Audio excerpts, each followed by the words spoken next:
I can see my fellow global ambassadors. I can see our lovely gold executives, upcoming global ambassadors. I can see. Amajwi ntabwo turi kuyumva.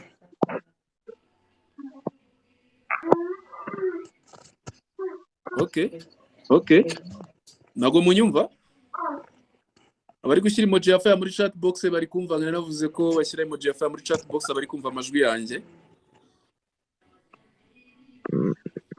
Cyangwa ari kuhagera acikagurika.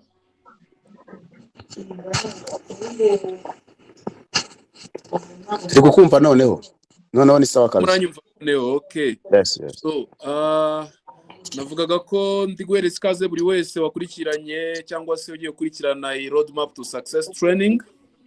All the global ambassadors babashije kuboneka ahangaha n'abandi bagenda batujoininga biyumvemo ikaze.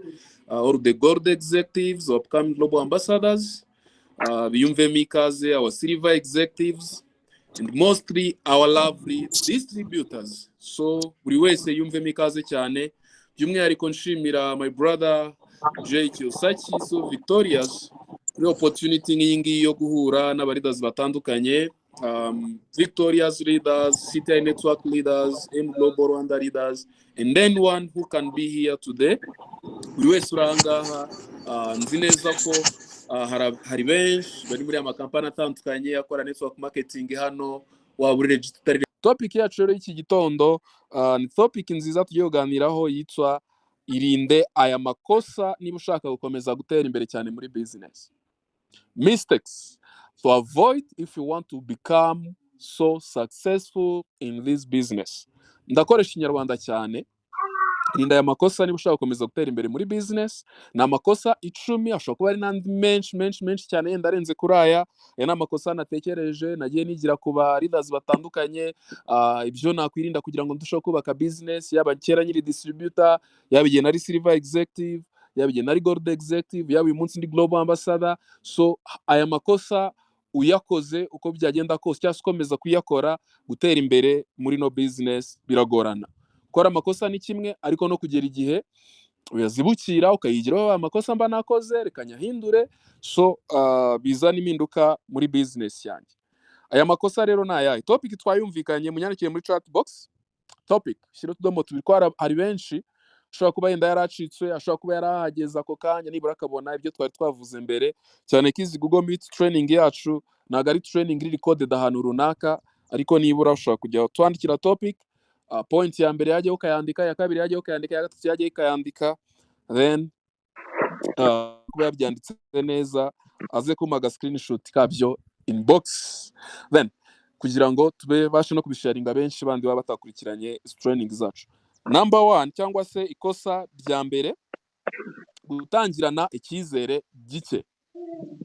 Gutangirana icyizere gike, nyandikira rimwe wandike gutangirana icyizere gike, cyangwa se starting with no belief, low belief. So nubwo mvuze icyizere gike, hari nutangira hari nacyo. Ibyo byo nabitekereje ndibaza se ubundi umuntu aramutse nta cyizere afite business yatangira kubera iki? Nta cyizere na gike, sibyo? Na gike na gito gishoboka yatangira kubera ihe mpamvu? Yaba yakurikiye abandi, ariko se no kugira ngo abakurikire agahitamo kugura package yenda Megaverse, Digiverse, Technoverse, Neoverse, Lightverse cyangwa Global Package, akagura package habe n'icyizere na gike yari afite ko nibura ya mafaranga atangije iriya package aguze ashobora kuyakuba inshuro 2-5 cyangwa se ashobora no nyine ashobora kugira ikintu ageraho. So turafatanya kuganira muri chat box, mugende mushyiramo niba hari impamvu ushobora gutuma umuntu atangira nta cyizere na gike afite, ariko ngiye impamvu na high no point ya mbere gutangira ni cyizere gike, nuko nagiye mbona aba distributors benshi yabona agiye mfasha gutangira business, agatangira ari kubona ameze nyine, mwagerageza kuganira yakubwira ati nubwo natangiye business se nago izeye ko watera imbere muri no business, kubwira ati ni gake. So mfite icyizere gito, tiburiya njyewe niyo nafasha umuntu umwe cyangwa babiri gutangira business, rwose byaba ari ibyo byaba bibaye, niyo nagaruza ari amafaranga yanjye byaba ari ibyo. Nyine ugasanga icyizere cye, niba n'urugero umuntu watera imbere muri no business afite icyizere 100%, ugasanga nta nubwo ari no muri kimwe cya kabiri, nta nubwo agera kuri 5 ku 10 cyangwa se kuri 50% y'icyizere afitiye business atangiye. Sinzi niba namwe abo bantu mwaragiye mubagira muri team zanyu cyangwa se muri business zanyu, cyangwa se ushobora no gutekereza ugasanga nawe ubwawe niko watangiye. Training yacu reka ize kuba ikiganiro tubwizanye ukuri, nusanga ariko bimeze nk'uyu munsi akaba ariko bikimeze, ukaba ugifitira icyizere gikino business, my dear friends, inama nakugira nushaka uyivemo. So niba wumva icyizere cyawe kikiri hasi, kikiri gike, ntabwo uteze n'ubundi gutera imbere muri business utizera. Siko bimeze. Muri Bibiliya harimo, ndakotinga Bibiliya nubwo nazi umurongo, verse cyangwa se aho babivuga, harimo inyigisho nziza nakunze kuva nayimenya, aho batubwira ko uramutse ufite ukwizera cyangwa se icyizere kingana nk'akabuto ka sinapisi, ako kabuto ngashobora kuba ari kamwe mu tubuto duto cyane tubaho muri iyi si. Uramutse ufite icyizere cyangwa se kwizera kungana n'ako kabuto, ngo ushobora kubwira uyu musozi ngo imuka ujye hariya kandi ukimuka. So ntabwo ari ugusunika siyo champion ngo umuvane ahangaha umugeze hariya, no. Ntabwo ari ugusunika iyo ntebe wicayeho, no. Umusozi, my dear friends, wabayeho kuva isi yabaho, ukawimura ukavana ukajya hariya. Icyo bashatse kutwereka ni iki? Nuko ufite icyizere ushobora gukora even the undoable. Bya bindi benshi babona ko bidashoboka, ufite icyizere wabikora. Sibyo? Ngiye ni iyo nyigisho nyifata. Uramutse ufite icyizere, ibyo abandi babona ko bidashoboka wabikora. Hari quote na postinze ejo ya Grant Cardone avuga ngo kora ibyo abandi banga gukora, do what others refuse to do. Ntabwo ushobora gukora ibyo abandi banga gukora, ntabwo ushobora gukora ibyo abandi babona ko bidashoboka udafite icyizere. Ko bari abantu icyo babura nuko nta cyizere ibyo bintu bagize gute bafite ko babikora bigashoboka. But you have the belief ko wabikora bigakunda, ko wabikora bigashoboka.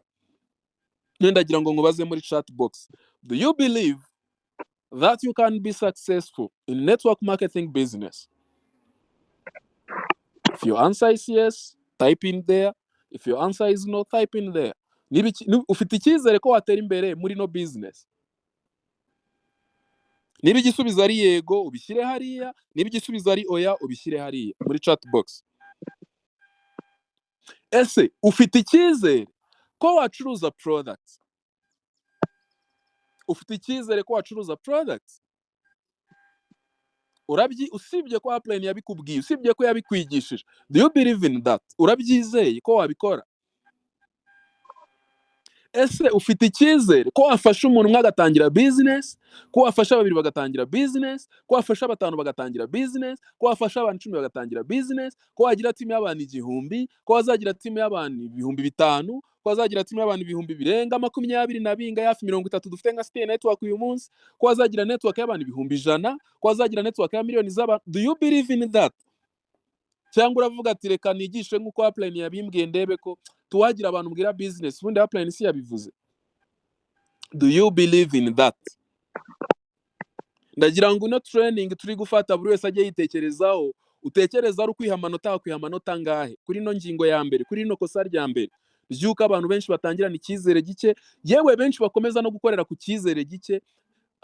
Cyangwa se na cyayi cyatangiranye benshi ko hura na challenge kagenda kiyoyoka kigabanuka gisubira kuri 0, ugasanga n'uyu munsi ari kumeze. Wakwiha amanota ngahe tuvuze ngo icyizere ufitiye business, icyizere wifitiye nk'umuntu kugomba gutera imbere muri no company, ugomba gutera imbere muri no business, ugomba kubaka team y'inzozi zawe. Team y'inzozi zawe ndatekereza atari gufasha umuntu umwe gutangira business, ndatekereza atari abantu 10, ndatekereza atari abantu 100. Ye team y'inzozi zanjye kuva ndi mushya muri business yari ukugira miliyoni z'abafatanya bikorwa, nkabivuga nkabyandika ahantu nkabiririmba nkabigira buri wese, so kugira abafatanya bikorwa miliyoni z'abafatanya bikorwa. That's what even I made the vision of the Stay Network. Vision nashyizeho kona nisubiyemo byari bigenze bite? Vision nashyizeho creating a million z'abafatanya bikorwa all over the world, creating millions of champions all over the world, kugira millions z'abafatanya bikorwa ku isi yose. So if I believe in that, niba ibyo bintu mbyizera, ninde muntu watuma nabigeraho? Ninde muntu wamagarika? niba uwo nguwo ari wo musozi nshaka kubwira ngo imukuve hano ujye hariya, nicyo cyatuma nabikora. Icyo cyizere muri njye nyifite. So benshi azakubwira ngo nshaka kugira network, nshaka kugira team nk'iyuriya kanaka, ariko se nibura ufite icyizere nk'icyuriya muvandimwe afite iyo akora ibintu bye, iyo yubaka business ye? Nkunda ejo nakurikiranye speech ya His Excellence Paul Kagame. Oh my goodness, nayikurikiranye amasaha menshi cyane. Simfite umugisha ko kano kanya ndi Kigali bitewe n'ibyo ndi gukurikirana. Mba naragiye muri BK Arena ngakurikirana gahunda yo kwegera abaturage ejo yabereye muri BK Arena. Nakurikiranye speech ye, nakunze nkuko nkunda kubikunda igihe cyose. His my mentor. So, speech ze icyizere aba afite. Ninde munyarwanda wagira ubwoba uri kumva umuyobozi wawe afite icyizere kingana kuriya? Ijambo ry'umunsi nakuyemo, turi abanyarwanda ntidushaka kuba ababirigi. Dushaka kuba abanyarwanda. What be Rwanda is not Belgians. So hari uwabyumva agahita avuga ngo reba ubutunzi ububirigi bufite, reba ibyo bwakoze, reba ibyo bwagezeho, reba bwaradukolonije. So what?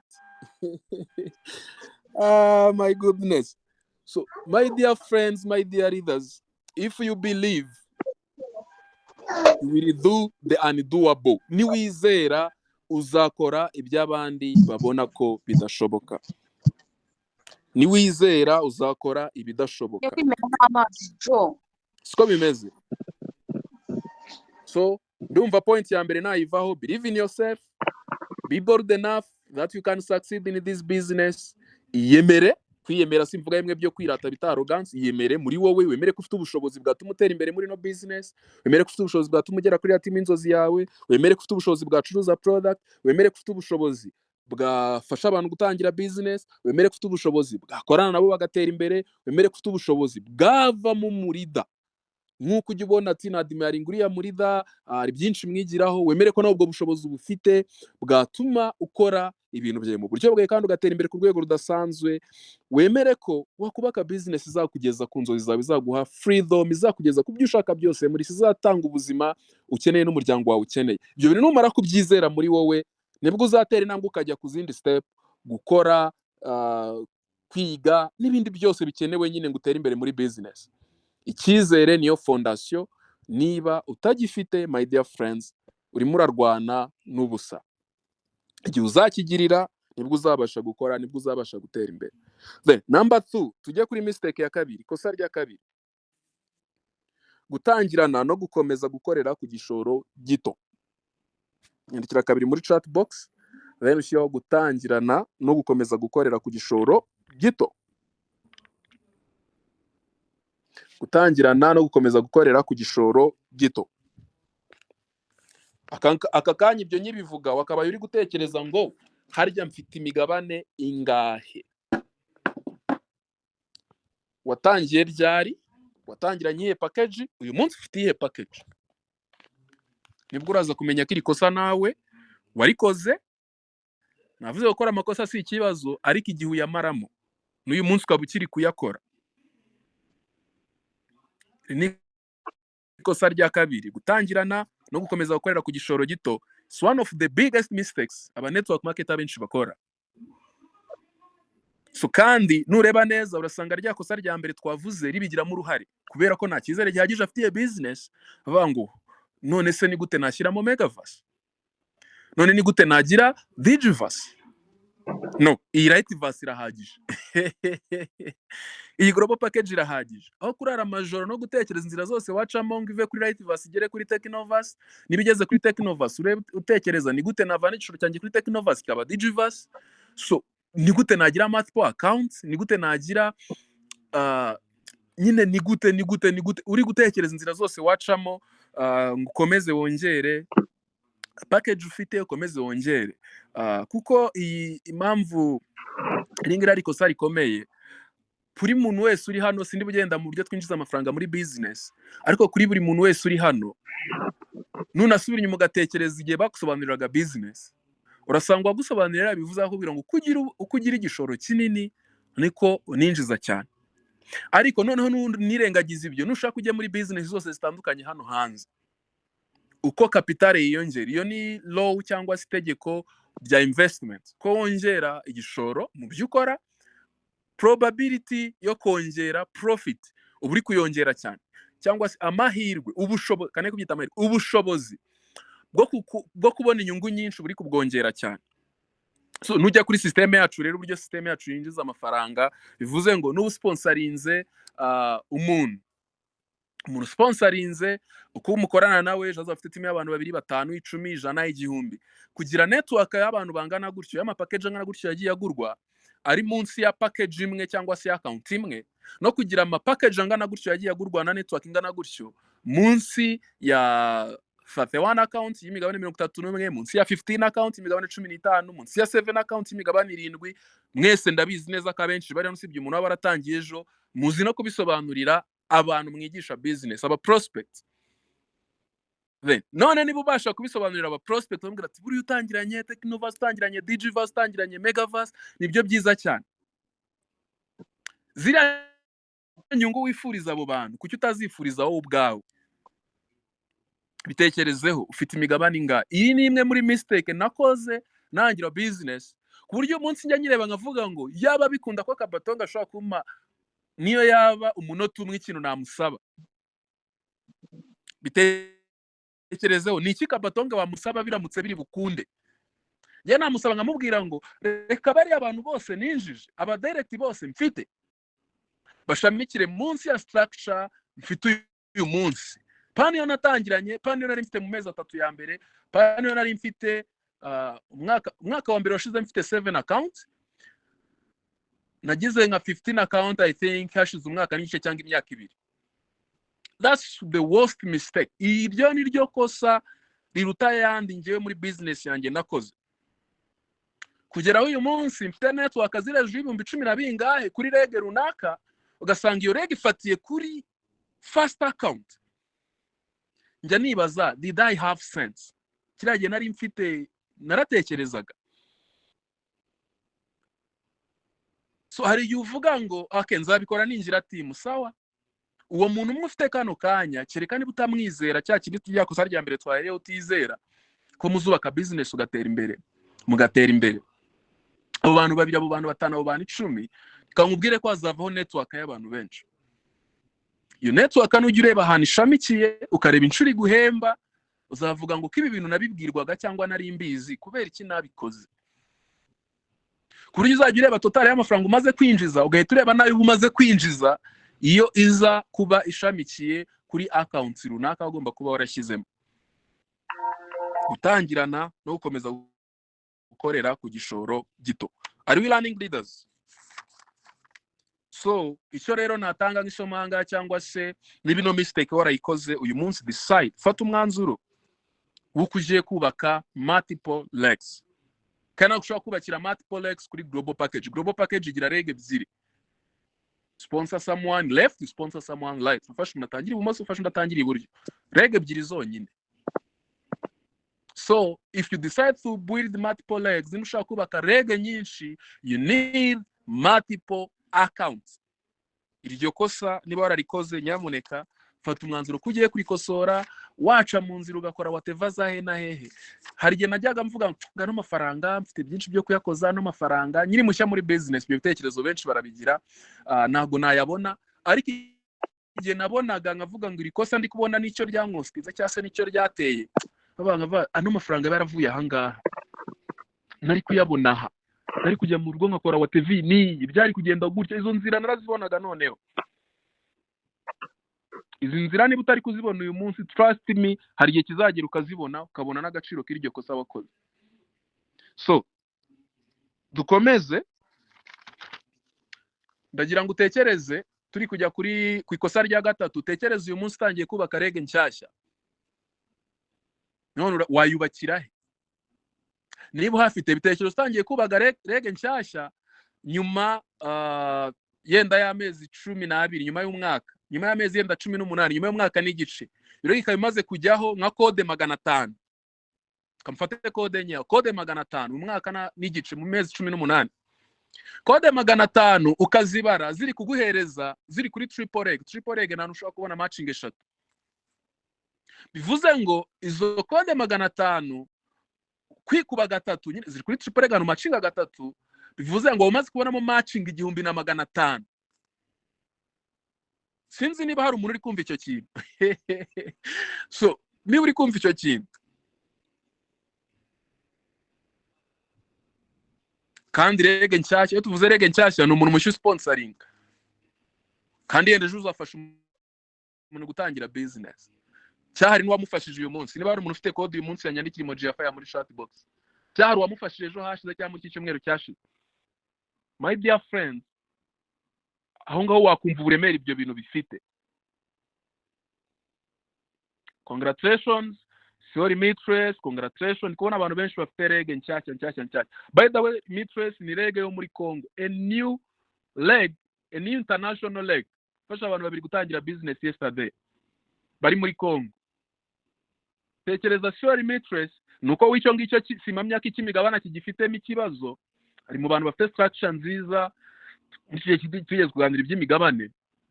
Ibaza aho hantu hamaze kuva network y'abantu 3,000 niba bari nk'ahana matching 4 cyangwa 5 cyangwa 3, reka mfate gake gashoboka nibura 3. Network y'abantu 5,000, code 5,000 zarabyaye matching 15,000. Matching 15,000 ni miliyoni zirenga 450 z'amanyarwanda.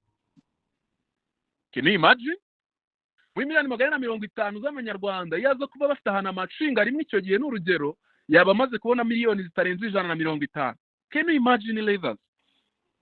Nje nibaza kubera iki ibintu abantu batabyumva, kubera iki rikokomeza kurikora kandi inzira zirahari. Nujya no muri business zindi zitandukanye usibye ko Apple nabara kwigishije ati okay watangira na Rightverse, watangira na Global Package, na business indi hano hanze wakora wizera ko yaguteza imbere.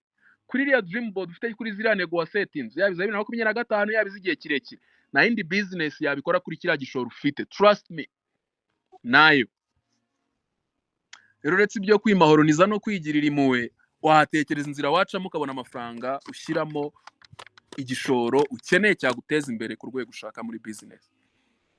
Twikomereze ikosa rya gatatu. Ikosa rya gatatu, ibintu ndiko bigisha mujye mubyigisha n'abafatanyabikorwa banyu, kuko abenshi bafite cyane distributors. Sinzi niba ari n'aba silver executive bakiri muri gusubiramo amakosa nkaya cyangwa abagore executive simbizi. Icya gatatu, kutiga cyangwa no kwiga nushyire mu bikorwa. Turi muri training ibi bintu turi kubyiga. Hari abapartner babonye link ngo baze kwitabira roadmap to success, they didn't there to click, bigeze bavareka ngande kuri link nitabire training kandi yenda ya makosa yarayafite cyangwa yarayakoze. Maybe ko ari no yakoze yenda ntigeze amenya ni how ubumenyi na apply, afite inzitwazo nizo cya excuse yakwihaza impamvu yakoze ayo makosa. Ariko nagira ngo mbabwire noneho twebwe turi kwiga yaba iyi training yaba roadmap to success. Dore ko gukurikirana twawe na CEO Mistress ubushize aduhaye point nyinshi nakuyemo byinshi kureba business yanjye in long term. KM Global is a big time business and the smaller time attitude. Undi uvuga ngo nyine hari byinshi twigiyemo muri training twabonye. Training King yaduhaye, training Cyosaki yaduhaye, training Patrick Joseph muri zino roadmap to success. The Victorious Leaders nizo training muri gukurikirana hanga. Ben hari byinshi wize ushaka gusanga warize muri roadmap to success ya mbere turuganira na So Victorious. Ndumva yo nibuka yaduhaye ya kabiri ariko tubwira appointments, how to set appointment, tubwira no appointment no business. Ariko kuva uwo munsi ubona iyo training kugeza uyu munsi ukaba na presentation nimwe urakora n'abantu muri setting appointment. None ko iyo training wayikurikiye ko wize kubera icyo utabishyize mu bikorwa. Kutiga cyangwa se kwiga nushyire mu bikorwa nirindi kosa rikomeye ryatumye abantu benshi batangira business nk'iyi ariko akajya avangira business nikora. Ngaruka ari business idakora ahubwo ni udakora, kubera ko ibyagatumye akora ngatera imbere muri business. Ubumenyi bwawe yagashyize mu bikorwa, aho butangirwa arahazi, aho butangirwa harahari, ariko kubukurikira ntubimubwire. So kubukurikira arabukurikira akandika kiga, ariko akimara kwiga no gufata notebook aterera hariya nta kintu na kimwe. Niyo basi wa mwanya ari wenyine nashaka kongera ngafate ya notebook asubiremo bya bindi yize, arebe se evaluating siri nabikoraga. Niba nabikoraga reka nangire kubishyira mu bikorwa. Niba noneho nabikoraga reka ndebe se nabikoraga neza nkuko ndi kubyiga cyangwa hari ikindi navugurura, hari ikindi nakongeramo. My dear leaders, abantu batari imbere muri no business kintu barusha abandi gikomeye ni ukwiga bagashyira mu bikorwa, kubera ko nta shuri rikomeye rindi bizemo ngo ajye muri kaminuza bamwigishe network marketing, ajye muri kaminuza bamwigishe prospecting, ajye muri secondary yige inviting, ajye muri secondary yige follow up cyangwa closing the deal. Ibyo bintu byinshi twese abatop banamubona uyu munsi muri business twabyigiye muri business. Muri training uri gukurikirana niho nize, muri training uri gukurikirana niho RJ Yves yazikurikirana, muri training uri gukurikirana niho RJ Peter, niho top earners, MCs, so Victoria's, those big leaders bona muri business. Niki bakora, always they learn through trainings. Kurikira training ngizi ayo ma training center, abizire online nkuku, gusoma ibitabo, kurikirana abandi ba fellow top network marketers. Ubwo nibwo buryo babonamo ubumenyi butuma bakora ibyo bakora bagatera imbere muri no business. Nyandikira ngo I'm going to become a permanent learner. Nyandikira muri chat box, ngiye guhora niga paka ngeze ku nzozi zanjye muri no business. Ku buryo umunsi wiruka avuga ngo ese ni iziki cyose muri training yaduhaye muri roadmap to success, yaduhaye umuvandimwe twabwije ngo ziki. Njo muvandimwe iryo kubangije ngo ziki, uwo muvandimwe ndamuzi ni n'umuprospect wanjye namwishe business, araza turabonana muri office, twabwije ngo ziki Maxime, akora kuri TV1 arafotora. So uwo muvandimwe iyo ntekereje nyine bwije ngo ziki ni ikintu cyiza, ariko kuri no point turiho ya gatatu ibigendanye na self development, personal growth, self education, gora wiga. Uyu munsi bwije ni iziki, kubera ko benshi uri gushaka amafaranga, sign up, gucuruza product, ariko ubumenyi bubigufashamo urabufite. Kwiga nibihagarara, guhora wunguka ubumenyi bwagufasha mu rugendo rwawe rwa business ni process ihoraho. Ariyo mpamvu navuze ngo andika ngo I'm going to be a permanent learner, cyasengeye kuba umuntu hora wiga kugira paka ngeze ku nzozi zanjye. So nigeze gusoma bambwira ko Bill Gates asoma ibitabo birenze 52 mu mwaka, bivuze ngo buri cyumweru asoma igitabo akaba kirangije.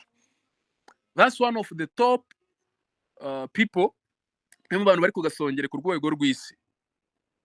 N'abandi benshi si ngombwa ku mentioning amazina y'abantu, benshi bahora biga. Ariko uri muri business, uri mushyashya, network marketing tugeze wiga no mu ishuri cyangwa tugeze ugira ahantu yiga, tugeze ubona umubyeyi wawe akora, tugeze ubona mukuru wawe akora, ariko no kugira ngo bwire uvuze ngo nibura nakurikiranye Eric Corridor ikintu namwigiyeho, nibura nakurikiranye upline wanje ari ibintu ya post ku status dore icyo nizeho, nibura nakurikiye training ya mu gitondo dore icyo nungutsemo. Buri munsi ukaba waba ufite ikintu wungutse ishobora kugira contribution mu guteza imbere business yawe. Trust me, izo resources zirahari. Ugiye ku ma YouTubes, hari YouTube ya professionals RJ Yves, muri kano kanya agenda ashyiraho ama videos mu gihe runaka. Hari YouTube ya Stay Network, hari ama videos nashyizeho, hari nandi nzakomeza gushiraho. Hari YouTube ya Luxurious na nijoro bari bafiteho training. Then hari buri cyumweru bashyiraho training, hari roadmap to success, hari ibitabo, hari channels, hari everything. Hari ahantu henshi wakura ibintu byo kwiga. Hari aba top network marketers benshi wakurikirana, ariko biratangaje uburyo umuntu yumva ati ngewe nzatera imbere pe, ariko training reka niyazizamo. Njya mbyibaza bikancana. Nge ndi mushyashya muri business, nahoraga buri gitondo mbe ndwaye, mbe meze neza na meze neza. I didn't miss any training. Training izabiraga muri office, natangiye na training ziba, ariko igihe zatangiye kubera muri office ya mbere ya Ultimist, I was the person uwo wabaza, yaba Peter, yaba Kiyosaki igihe yinjiye maze amezi make, yaba Skora, yaba Flora, yaba anyone wabaza. Uwaba ndusha kuba yaragiye muri office kenshi, muri training kenshi kundusha, sha ni baki ushobora no gusanga nawe, sibyo? Why? Nuko nje nari nzi ko ibintu nize muri kaminuza sinigeze kuva niga muri primaire kugera ndi muri kaminuza icyo gihe nangira business, sinanigeze mura n'ibintu dukora muri no business. Nari nyotewe kubyiga nkabimenya rero kugira ngo mbashe kubishyira mu bikorwa nubake business y'inzozi zanjye. Nureba kuri abo top leaders bandi bose navugaga every day, tube turi batatu, tube turi batanu, Kiyosaki turi batatu, Kiyosaki, Eric, Peter turi batatu, tube turi batanu, Flor ubwo yiyongeyemo, Emi Habineza yiyongeyemo cyangwa undi kanaka, tube turi 10, nakubwira liste y'abo bantu. Nuza kureba urasanga abo bantu aribo bahari, aribo bari gukora business, uraza gusanga aribo top earner.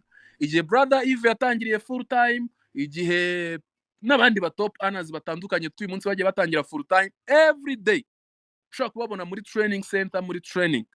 Niba ari training ya online nkingi, washobora kuba bose uri kubabonaho. Ndagira ngo nkubwize ukuri, niba urahanga hora wiga, umuntu witabiriza roadmap to success, umuntu ujya muri training center buri munsi, niyo waba utari kubona umusaruro, binyandikire muri chat box. Niyo waba utari kubona umusaruro, binyandikiremo. Niyo waba utari kubona umusaruro, business yawe uri kugenda kuruta uriya muntu uri kugenda agakora ibintu mu buryo buri manuel, akagira yenda n'amahirwe ariko nabyita akabona abonye sign up, bityo kumva ko bari abantu bari gukurikiza system, abariya n'abasazi. None se ko najya muri training center, ko najya muri training, ziriya training ko nazitabira, ko ndi gusigninga abantu kumurusha? Trust me, uko inkende izamuka igiti akabuno kayo niko karushaho kujya mu kaga. Imanutse n'ikibanza hasi. So wowe uri gukurikira training, biriya bintu uri kwiga byose, uri kugira bagage ibasha kugufasha muri cyagiye na challenge, ukamenya ngo ndabyitwaramo gute muri cyagiye. Aba partner ejo nubona sign up, uburyo uzamufasha, uburyo uzamugrowinga, uburyo ushaka kubona abantu 5 winjije ukabageza team y'abantu 100. So uri kwiga ibintu byinshi byose uzajya uterateranya cyangwa se uhuza, bikubaka ya success ukeneye, my dear friends. That's why never dodge trainings. Kutitabira training ni nko kwepa imisoro ya Rwanda Revenue. Nuyikwepa uko byagenda kose, igihe runaka izagufata. Sibyo?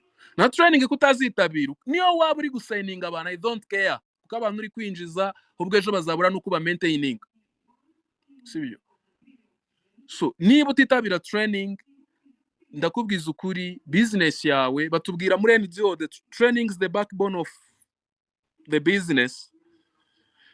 Urutirigongo, the lifeblood, ni umuyoboro w'amaraso. Business yawe idafite, umuntu adafite urutirigongo nta maraso yabaho, ikinyabuzima icyo ari cyo cyose.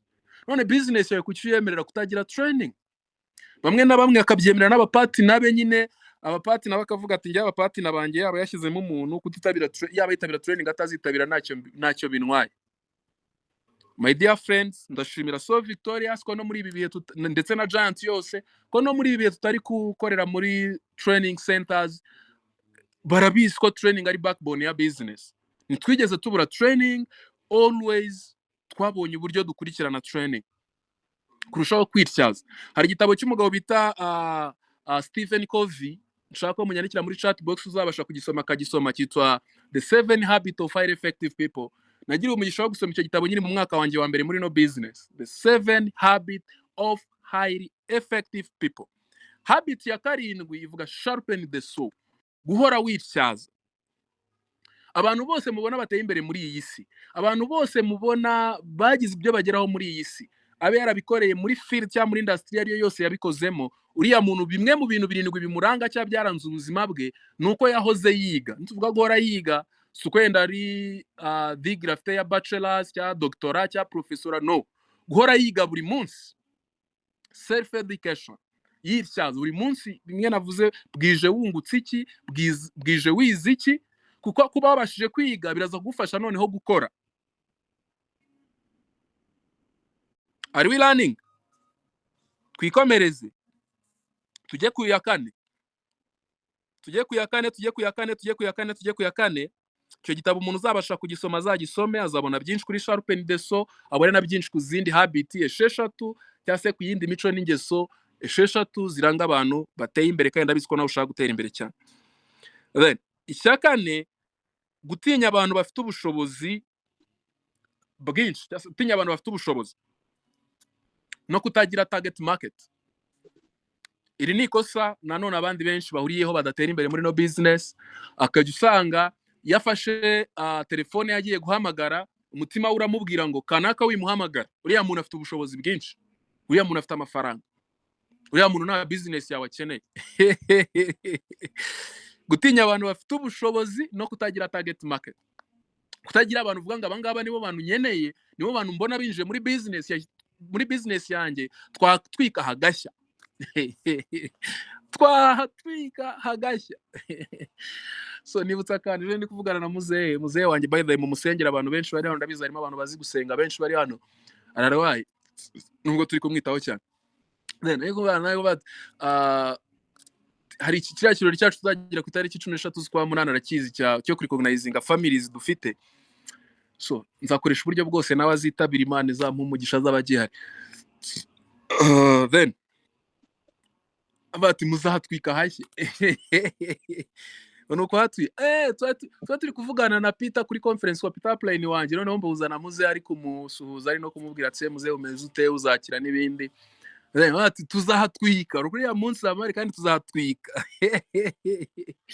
so nawe rero target market yawe ni iyihe ku buryo mushaka kuhatwika hagashya ku buryo mushaka kubaka business hagashya trust me nureba City Network business tumaze kubaka ukareba Optimus ukareba andi matimi yose wadima yari ukareba professionals ukareba Victorious those CEOs those leaders kimwe mu bintu nanone iryo kosa ndashaka kuba twararikoze ariko ukagera igihuga ko kimwe mu bintu bagize gikomeye cyabashije gutuma bubaka izo team cyane twakabubatse bakomeza no kubaka zora growing ni target market but okay nje ku giti cyanjye nanze urugero naravuze ni uko byagenda kose no business natangiye mbwira business kumwe umupoza cyangwa amatere wese atangira ndabizi go province mwari isomye hano bati kana mbashyizemo byahita hashya nabakoraho ngasanga ahubwo niteguye no gutangira ariko neza mvuga ni rero ubu ngubu umuntu wese nziranye nawe wiga muri kaminuza umuntu wese nziranye nawe wize wasoje kaminuza uwo muntu ngomba kumubwira no business mbaza ngo kubera iki muri chat box ask me why aba bantu ni abantu bafite inzara y'amafaranga bafite intego bashaka kugeraho bari intellectual ko narebaga business nkareba business yacu isaba kwiga business yacu nkareba ibintu niba bambwi twena na training ngizi mugira amahirwe twagiraga nk'ubundi kwa mu Kinyarwanda ubwira ngo bagahita bagukubita nk'igitabo pitakankubita ngo yo first year network marketing tigitabo nugisoma kizagufasha gutera imbere muri no business nta gisoma nkabamuye na vocabulary nanjye ubwanjye iri kungora kandi nigaga muri kaminuza nkavuga none umuntu wese byahitaga binyereka nk'aba umuntu wese wize umuntu wese uri intellectual burya nawe yabasha kwisomera kino gitabo nanjye ndi gusoma so najya kuri products bakamereza business kit yazaga muri package ngiki kintu ngo ugisoma ibiri uri mu byiga nape nuri kubikwigisha we usoma business kit numara kuyisoma ukayicengera uzabasha gusobanura products can you imagine leaders bani rero umuntu uri mu interaction nge nahise mbihitamo gutyo kugitenda ba target market yanjye kuva kaka cyangwa umuntu wese wize umuntu wese uzi gusoma umuntu wese wiga muri kaminuza abantu bose ngomba kubereka business uwo nziranye nawe wese ibyo byatumye ngenda nkora n'amatours ndabyita tour bikoresha nka outreach uyu munsi tours muri kaminuza hose muri Kiste nahoragamo muri IPRS Kicukiro nahoramo ibara bafata amaze kwinjiza tukajyana irukara tukajyayo nimo twumvika neza all those universities kurya twagezeho tugasetinga na schedule twati buri wa gatandatu muri IPRS nari maze kugira ba Clement nari maze kugira ba Kiyosaki nari maze kugira ba Ed Robert bamwe mu baridazi nibuka muri 2018 mu mezi yo hagati twajyanaga aho ngaho nkige nari maze kumara amezi 6-8 muri business tours schedule ihoraho buri wa gatandatu IPRS Kicukiro buri wa kane muri Kiste yari kabira ahubwo buri wa mbere na buri wa kane Kiste dukoramo presentations niba tugende tubone n'abantu bitabira presentation dugakoramo one on ones so tukagirukara target market yanjye yari yo ngiyo iya mbere iya kabiri nta bantu bose nziranye nabo bafite akazi abe yarize atarize afite amafaranga nibura at least abatari umu intellectual ariko nta muntu ugira amafaranga arinjije abandi bafite amafaranga yarabashije kuyakorera ibintu by'amafaranga arabyumva bivuze ngo nino business yayumva kandi yayikora akayiryaza andi mafaranga ariko kujya kubona umuntu ukabona abana tumira kuva kuwa mbere kugera ku cyumweru kuva amezi yose amaze muri business ugasanga ni babandi abasha kwishima abango shimaho wishyikira wakagombye ushima ugashima naho udashyikira muri no business kuri target market reba abantu byakabaye byiza banakurenze cyane ahubwo akaba ari kuko nibaza muri business yawe business yawe izatangira kugrowinga kurushaho. Abo bantu bafite connections ziruta izo ufite, bafite amafaranga aruta ayo ufite, bafite ubwenge no kuruta ubwo ufite, bazagufasha kubaka business. Ariko nureba abantu gusa wowe urusta cyangwa urusha, abo bantu bivuze ko nta n'umwe uzigera yubaka business kuruta uko wabikora. Ngaho imagine uzahora ukora business paka niba ari package igiyemo aba ari we wayishyizemo, niba ari road ikozwe aba ari we wayikoze, niba ari umuntu wiza aba ari we wamumwigishirije. Kwigisha umuntu business utabasha no kwigishiriza umuntu niyo wamwigisha amezi 3 agashira umwigisha ku buryo atabasha no kwisobanurira undi muntu business, then ukumva ko ino business uzubaka network nk'iyo ubona abandi batop anabubatse. Impamvu ushobora gusanga yenda business yawe idakura ko kanuze kukarebaho, ushobora gusanga nicyo kintu kirimo, your target market is wrong. Sibyo? N'abafite ubushobozi bakagombye kuba zabasagashyiramo na package kubona n'amafaranga atumye ko riza outreach n'ibindi, nabo wabatinye n'ushaka kubatumira. Babwire babyange wababwiye my dear friends. Sibyo? Are we together leaders? Turi kwihuta acyari kuri point ya 4. Point ya 5, kwereka business abantu bake. Iri ni ikosa rikomeye naryo, numbers sindi buyivugeho byinshi, duhora tuyivuga, nuko nsiko nayo nyine ni rimwe mu ikosa benshi bahuriyeho. So kudakora numbers zihagije, kutereka business benshi bashoboka. So rero icyo navuga, buri wese hano play the numbers game, buri munsi ubwira abantu benshi business. Ubushize nabasharinze kuri DBC formula, daily business, ufite iganiro bya business n'abantu benshi buri munsi. Nyine ubwire business benshi buri munsi, kuko umuntu ufite boutique yinjiramo abantu 100 ku munsi niyo batagura, atandukanye n'umuntu winjiyemo ufite boutique yinjiyemo abantu 5 ku munsi niyo batagurana. Atuse abantu 100 babonye ibintu, harimo abantu 20 cyangwa 10 bazagura mu gihe runaka. Kuonesha watu Kongomani hano ku Giswahili nanjye ndi mubi cyane. Kurya nari kumva nicyo bisobanuye, ariko kuko turi kukwereka business abantu bake, ubwo nibyo. Kuonesha watu wachache fulisa. Kwereka business abantu bake, kutereka business abantu bahagije cyangwa abantu benshi bashoboka. So ahangaha kuri 5 ni akazi kari, twageze muri ya action activity, kwereka business benshi bashoboka buri munsi. How many calls do you make? Uhamagara abantu bangana iki? Brother Namdi cyose cyitwa tuvugana mbwira kana azana mutuzana hano kuri road map to success. Brother Namdi numwe mu bantu bakunda kutubwira ngo the strategy is work. Kora buri munsi, kora cyane buri munsi. Kwereka business benshi, uhamagara uruhe. Ndamwibuka Kiyosaki igihe yajyaga aza neza yasaraye bro, akambwira ati bro vipi imeze bite, n'ururimi kugira ngo rusohoka avuge ijwi risohoke bikanga. Yiriwe hamagara abantu, yiriwe yigisha abantu, yagiye muri Kristo yazengurutse na he, kagenda n'amaguru akajya kwigisha abantu na he. Even ndamwibuka yavaga mu mujyi akajya muri IPRS Kicukiro n'amaguru agiye gukora presentations. Today n'umuntu ari gutwara imodoka ye nziza, nawe urabishaka. Nubona Kiyosaki abango baby Mikasa store what abantu bohereza amafaranga buri kanya ngo nayo nashaka ko nzagira indi business ivuye muri no company. How comes? Bizagenda gute? Imana irabikora kwepana na polisi. Nabwira ngo nyamureka ngo challenge meze nabi. Umuntu ufite boutique, so yenda uku kwezi ni yabashe kubona amafaranga, yishyuramo imisoro ya Rwanda Revenue, yishyura nyirinzu, ariko still agomba kwishyura aho bakishyura n'imisoro yabayigutse yabatungutse. Amapatante agomba kuyatanga n'ibindi byose. Sound irongeye baye mbi. Nta muntu uri kunyumva? Ibara bari kunyumva please. Diane turakumva, turi kumva, byakunze. Okay, navuga ngo abenshi hano muri network marketing, aho kwita kuri kakazi ugomba gukora, the calls you need to make, bantu ukeneye kwa approachinga, prospectinga, amapost ukeneye gukora gupostinga n'ibindi byose, mukore ku mibare myinshi ishoboka buri munsi.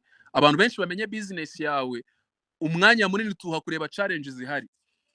Ariko ndagira ngo mubwire ko nureba mu buzima bwa buri munsi, abenshi muri izindi industries zitandukanye bahura na challenges zinaruta izo duhura nazo muri network marketing. Ask me why. Ufite upline buri kanya ubwira ngo ibi byanze ko guidinga bigenze gutya.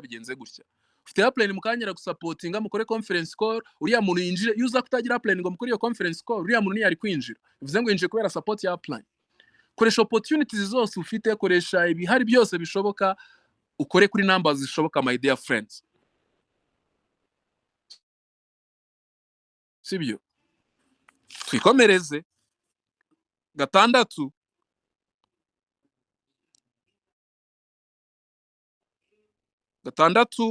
kudakurikirana abantu weretse business. Follow up. Uyu munsi follow up ni kimwe mu bintu byoroshye muri no business uyu munsi bitewe n'amastrategy menshi dufite. Niyo umuntu wamuzanye kuri office, kuwa mbere Victoria ashyizeho Google Meet, mushireho muhe link. Kuwa gatatu muhe link. Kuwa gatanu Google Meet ya professionals muhe link. Siko bimeze. So dufite strategies zabaye nyinshi cyane ku buryo kuba utari gukurikirana umuntu weretse business, kereka niba assigninze ari amafaranga utayakeneye cyangwa se no kubaka ya team y'inzozi zawe utakibikeneye. Ariko nizera ko nshuti zanjye, umuntu uri serious ushaka gutera imbere muri business, we have all the strategies, all the tools wakoresha kugira ngo ubashe kubaka business. So niba ari umuntu kano kanya njya mbyumva kuba turi kuvugana inbox yambwiye ibintu bya training center, namubwira ati ubundi ntabwo wakubaka business yawe utari muri training center. Abenshi tuvugana mostly new distributors, nubwo ari umuntu ufite team y'abantu ashaka bati yo nk'abaplan bafite team y'abantu jana maganange tino ba partner banjye bakabari hari yanga bandi kimwe nabo mba closing cyangwa ibikorwa ibi nibi ku buryo nyine kubabonera hamwe bihita nkabafashiriza hamwe bihita byoro. N'umuntu umwe ufite abantu babiri cyangwa na batatu cyabangaye ngo haplan ngo kuba na training center mfite ngo nicyo kibazo kiri gutuma business yanjye itagenda neza. Ngo kuba training center kano kanya idafunguye, kuri office ya company harafunguye buri munsi, product zirimo chene code barayiguha, nizidahari very soon ziraba zihari. So natekereza uburyo twakoze business na office ya company nimwe iba hano tujya kuzana product Kampala, natekereza uburyo nk'abavandimwe aka kanya bari Lubumbashi, partner twavuganaga bari muri Congo. So n'igihugu cyabo kirimo intambara, product kugira ibintu biva Kinshasa, ibibuga by'indege byarafunzwe n'ibiki, ariko buri munsi bari kubyuka bagakora business. Mu by'ukuri ikintu udafite cyangwa se kidahari ntabwo ariko training center idafunguye, ahubwo nuko ibitekerezo byawe bidafunguye. Sibyo kuba abantu weretse business wabakurikirana ngo nango none se ndabazana mba kuri office ya company niyo Clement atakwemerera kwinjira mu cyanohera nibo bari hari uyu munsi sinibuka. So wambwira ati dore hano dukorera ukamutungira gatoki, turabona ile office niyo dukorera, murabona idafunguye, buri ufite ya mafaranga ufite miliyoni 880 megavas, tugende twishyure baguhereza ibyawe uhita uba umunyamuryango. Deal done. Umuntu akabageze muri system. Are we together leaders?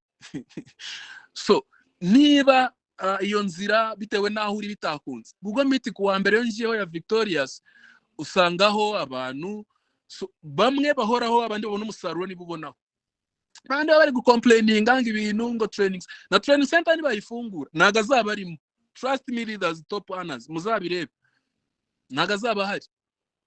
Nizifunguye n'afite umuntu yakwigisha business ngamujyane yamuzane muri next exposure amwerekere business turi gukora birakunda atangira, wamujyanye kuri training center yari yose ziri cooperatinga barakubwira ngo umuntu musubize.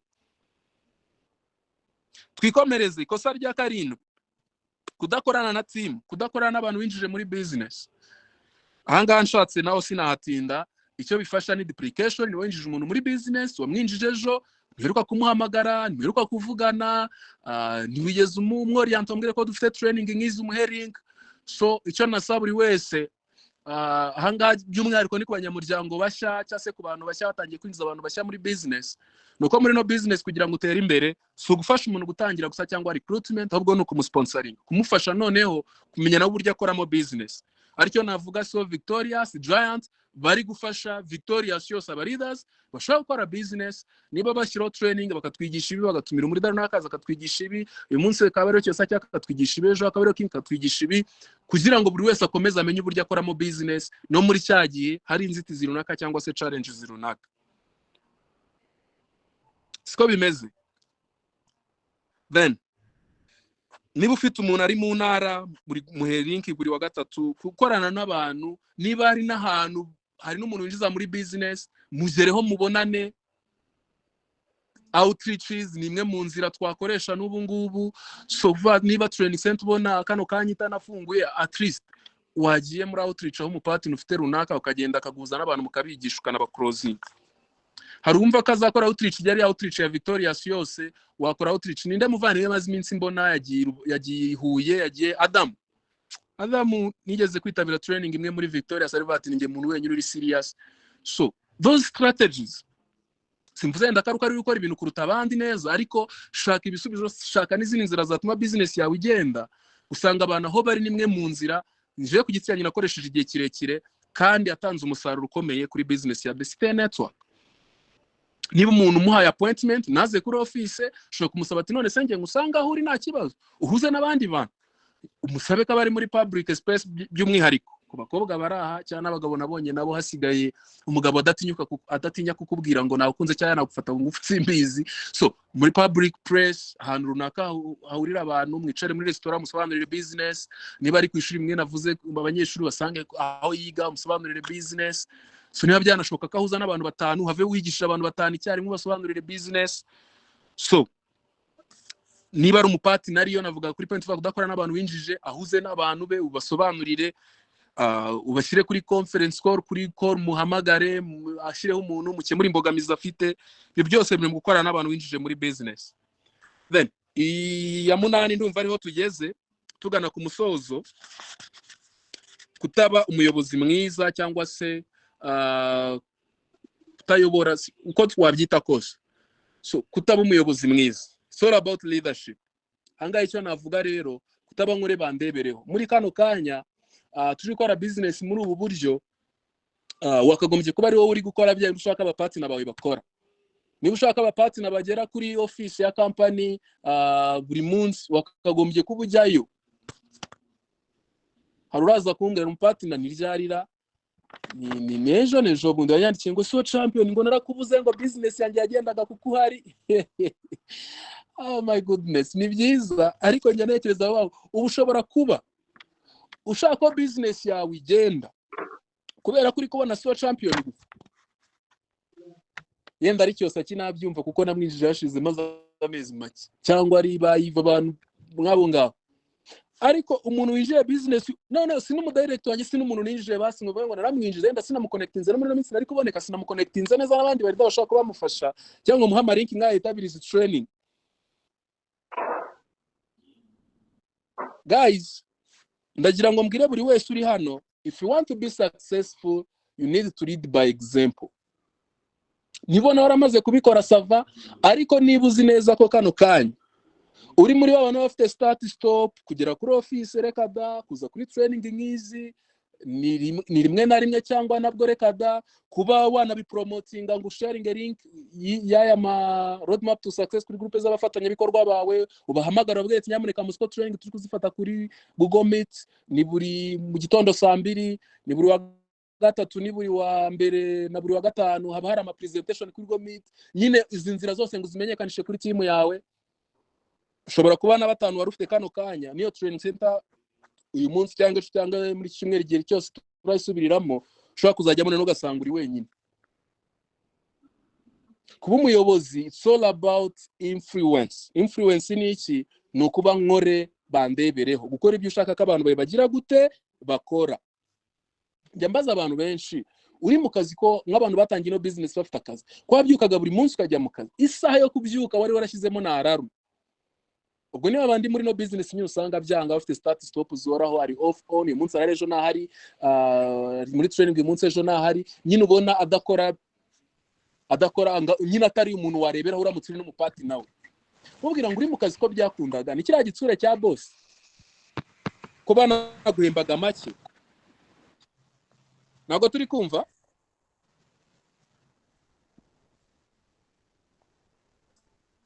ari ku musozo mbura point imwe ngo dusoze.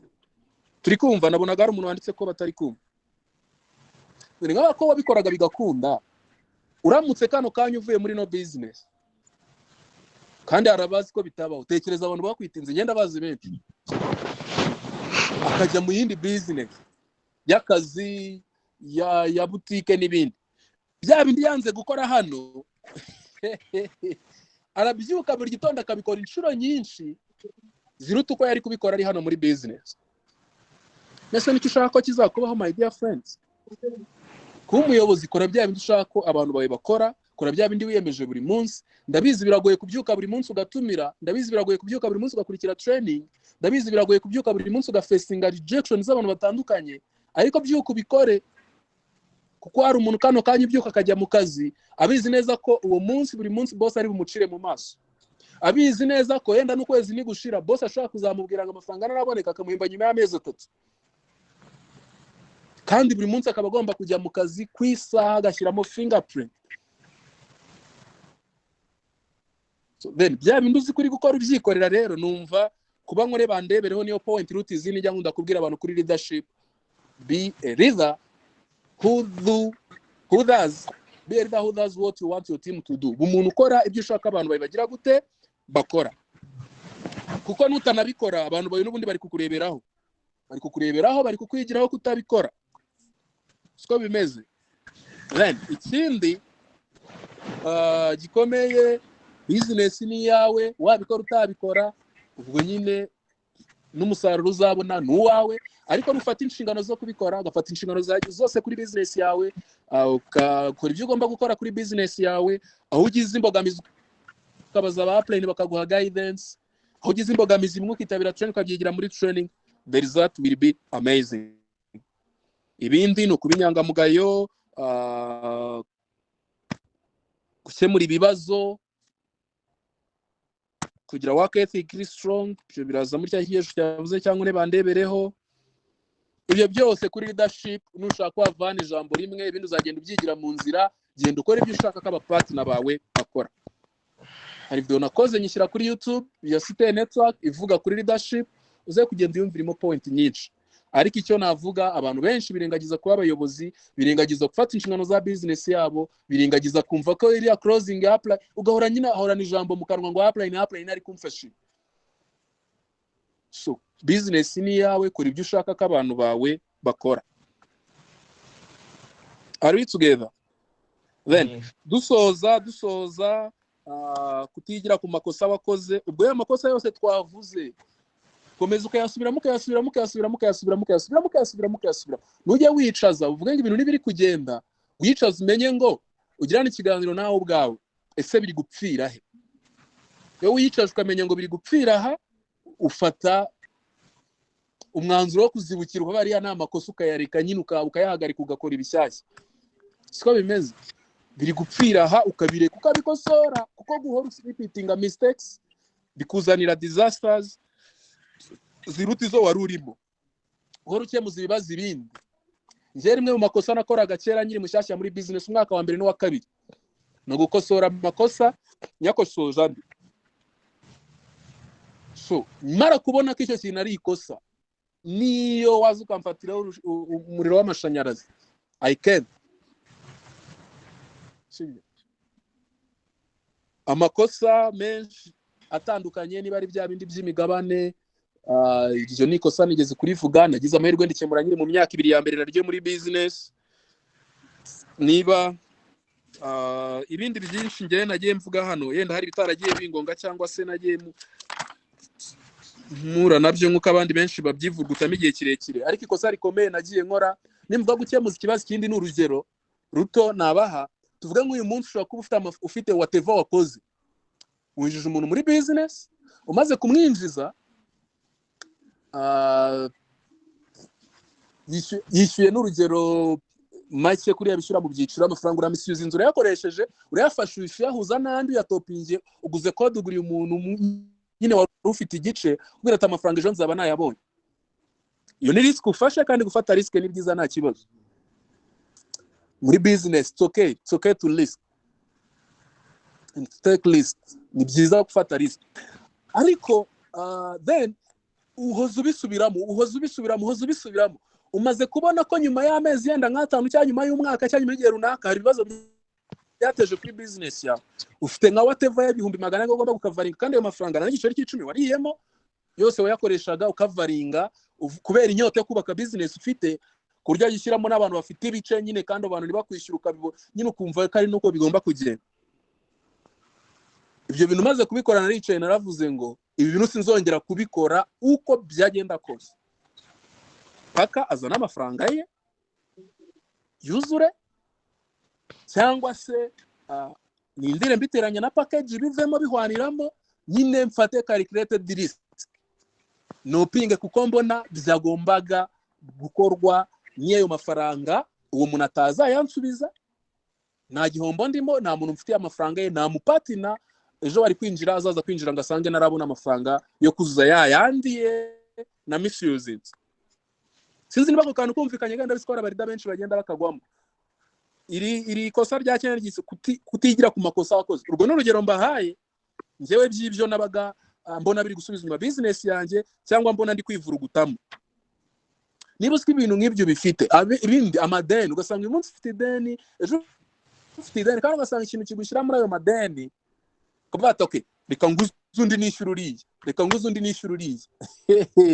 kandi umuntu umwe ufite ideni washobora no nyine uko yabifata nabi kose ashobora kwihangana ukazamwishyura mu gihe runaka ariko uko uguze umwe wishyura ugasanga ufite abantu 10 amadeni iyo frustration iyo nyine ibyo bibazo ufite peace of mind yo kugira ngo uze kubasha gukora business biraza kuba ikibazo gikomeye cyane urwo n'urugero ndi gutanga y'ibintu abantu benshi bivurugutamo cyangwa se ucamo muri no business bitandukanye ariko icyo nabwira buri wese hagarika amakosa runaka wabonye wagiye ukora ni wowe uzi wikorera evaluation niba amakosa wagiye ukora kandi ukabona ica business yawe kugirana ibibazo n'abapatina ubone uyu kanaka yakwitinze kubera ikibazo mwagiranye uriya yakwitinze kubera ikibazo mwagiranye uriya yakwitinze kubera ikibazo mwagiranye yet n'uyu nguyu ufite n'abangaba bandi ufite uracyakiriyetinga ibibazo bisa na biriya wagiranye na babandi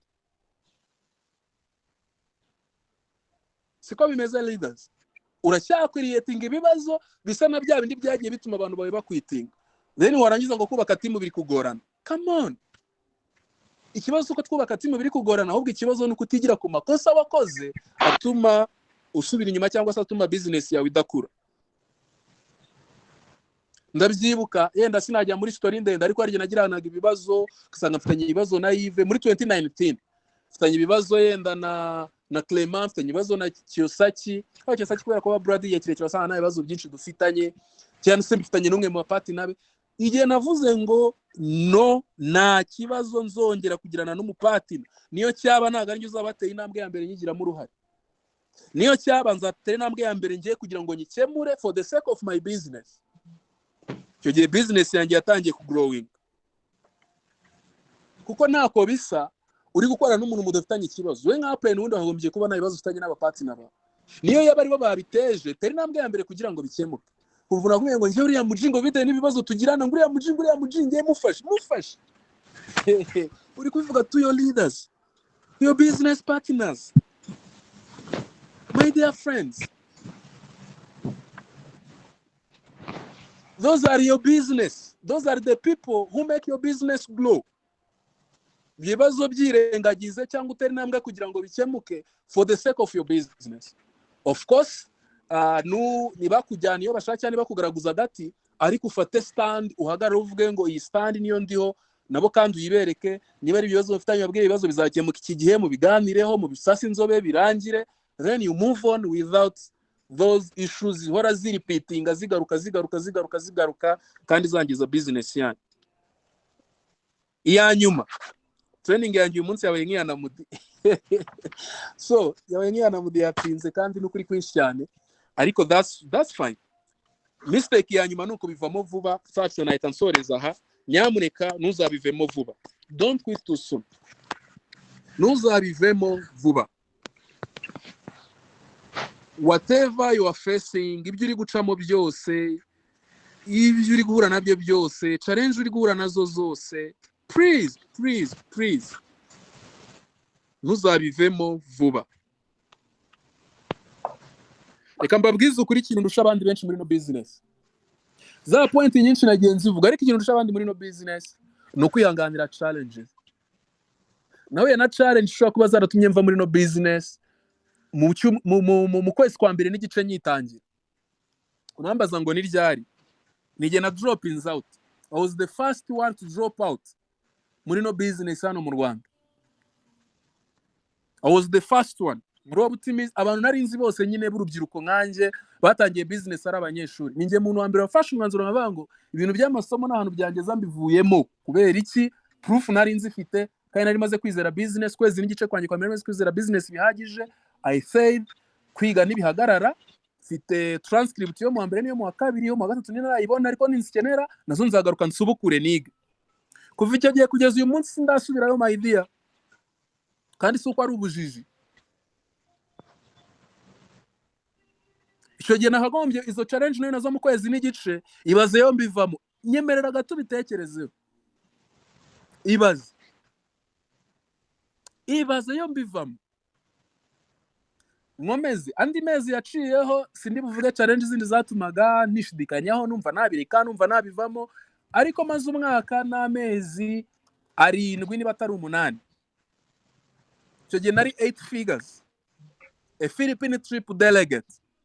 Timu yose irakwitinga. Abantu bajya ngo timu yanjye yarakwitinze, ufite nk'abantu 8 bakaba barakwitinze. Icyo gihe nari mfite team, hari abantu mfite nka rege y'abantu 400. Mfite team, abantu mfite nka rege y'abantu 220, 300. Mfite team, abantu mfite rege y'abantu 10. Mfite team, abantu mfite rege ya Jake yose cyanyemerere de Victorious mwese muri aha mbivugeho. Cyose cyarataragira na team y'abantu nka 20, niyo bari benshi nabyibuka ari nka 17. Stroke mino story n'ubwa mbere nyitanze by the way. Ya marege yose unavugaga y'abantu 100 yose arakwitinga, hasigara ya rege y'abantu 17. Isigara niyo strong leg. Handi hari rege z'abantu 100 ukabona hasigayemo nk'abantu 3, 4 nibo bahari, nabo bahari badahari. Arahari kuko atakwitinze, ariko kumufatisha kumubona muri gukora business ufatishamo nk'umwe muri kumwe, ukavuga ati wowe nzakwizirika wa apply ibyo twacamo byose business tuzayikora. Icyo gihe nabwo navuga ko nka 99% business mba narayivuyemo. Ariko kimwe mu byatumye nava muri no business, ya point ya mbere twatangiriye ya belief. I believed in myself, kibyo bintu byabaye n'ubundi atari imanuka, byanyuze mu gukora nkorana n'abantu bahari, abinjira bari tayari tugakorana, iyo team igera kuri iyo level.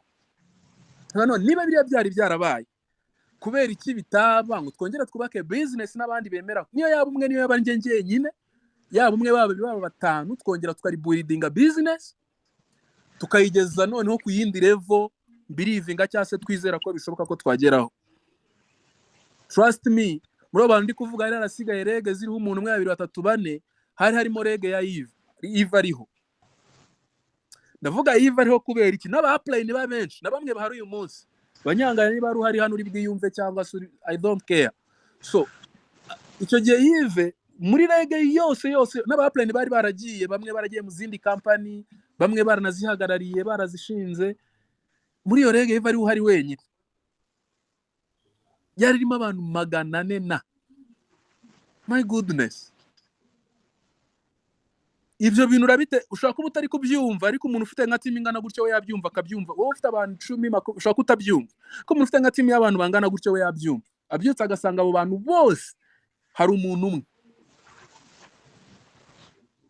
Abandi babavandimwe banjye na yamva ati ingi bantu mujya mugira ikiza nuko ngizo santima kenshi nazigira, kabantu ujye uvuga ngo iyi ni weak leg nta kintu nayita, ndi nitaga weak leg niyo yari sigaye ari strong leg, yewe igomba no kumfasha kwita cyangwa no kurera za zindi zabaye weak niba ariko ntabivuga. Bamwe basigaye bari icyo gihe Kiyosa kimushimira cyane, n'abarida bose bari ba Victorious, Yves baramufashaga, abandi bavandimwe bagenda binjira bakabafasha. Nyine turongera turibuildinga business. Ahantu wari ufite top leaders y'abarida muhura muga strategizing ibintu runaka muri benshi mugira gute, nasigaye nsanga ngomba no kugira umutop leader kuko ari full time gusa, niyo nta muntu n'umwe yaba afite muri business, ariko kuko ahari ko ashobora kuza mukeneye ko nshaka kumuhamagara nkamubona, wowe uri umutop leader ngwino muri sako ya top leaders, tukicara turongera turibuildinga business. Aho hantu uyu munsi yamaze kuva hose kuri abantu twari kumwe 1000 by'abafatanya bikorwa. Abantu twari kumwe icyo gihe bose hose hagiye hakomoka 1000 by'abafatanya bikorwa, ari byo bigize City Network uyu munsi. Iyo ni challenge ya 2019. Ubwo simvuze ibindi byambaye, mvuze kuri systeme gusa. Nujya byandi ibibazo by'amafaranga, iki gusohorwa mu nzu, kugira ibintu byinshi nari bwinjiremo. nyavuga ko ari izo stories zimwe nzazivuga naramaze kuba Diamond kugira ngo nagira abankomeretsa kano kanya. So my dear friends, ibyo bintu yo naza kubicamo uyu munsi nta nubwo mba mbona agaciro ka business yanjye, nagomba nkabona mbabwiza ukuri, ariko kuba narabiciyemo byaranshepinze binyereka agaciro ka business, bituma niyo hari challenge zindi nyuramo I say utungutu na ise ni challenge tunutwana. Nawe niba uri guca muri challenge, Imana iri kugutestinga. Maze isaha n'igice ndi kuvuga, Imana iri kugutrying, kugucisha muri process. Yandikira muri chat box, trust the process. Muze kureba ka video kuri Eric Oreheruka gupostinga ejo hashize. Nahise no kuri stat yanjye murakabona yaba Facebook cyangwa WhatsApp. Ngo trust in the process, then bakakwereka what the process. Umuntu ushaka izahabu barabanza bakayicanira paka bageze kuri produit fin. Nowe baragucanira rimwe ugata kukiruka ngo ko ndeba biryana, kandi ushaka ibiryoshye, ushaka kuba successful. N'abantu bangahe muturanye bari successful? Ushaka kugira inzu yawe, n'abantu bangahe muziranye bafite inzu zabo? Ushaka gutwara imodoka yawe, n'abantu bangahe muziranye bafite imodoka zabo? Ushaka igihe imvura iguye utagenda n'amaguru unyagirwa cyangwa utugama uhita ufata agataxi kakakugezaho ushaka kujya, n'abantu bangahe bafite ubwo bushobozi? Ushaka kurya buri munsi, ni bangahe barya buri munsi? Ushaka hari ibyo ufite nyine, ushaka kwishyura minerivare z'abana bawe, ni bangahe bafite abana babo bishyuriye minerivare? Ushaka gufasha umuryango we, ni bangahe bafasha imiryango yabo? Bivuze ngo nyine ntabwo usanzwe ushaka ibintu bidasanzwe, ushaka ibintu byiza. So trust in the process. Niba Imana iri kugucanira, myanganye nkoresha iryo jambo, benshi Imana tuyizi nyine ni nziza, ntabwo twifuriza ibibi, ariko nyine reka nkoresha universe no gukoresha Imana. Niba universe iri kugucanira, kugucisha muri challenges testing, emera ube tested. Cyangwa bivamo wigendera uvuga ati bya bintu by'inzozi nashakaga Mana ntabwo nyibishaka, nzabaho bisanzwe. Sibyo? Thank you so much, my dear readers. Thank you once again for following today's training. Ndashimira cyane again so victorious. Ndizera ko isaha n'igice tumaranye ahangaha ushobora kugira contribution niyo yaba ku muntu umwe akazakora ibintu birenze muri no business.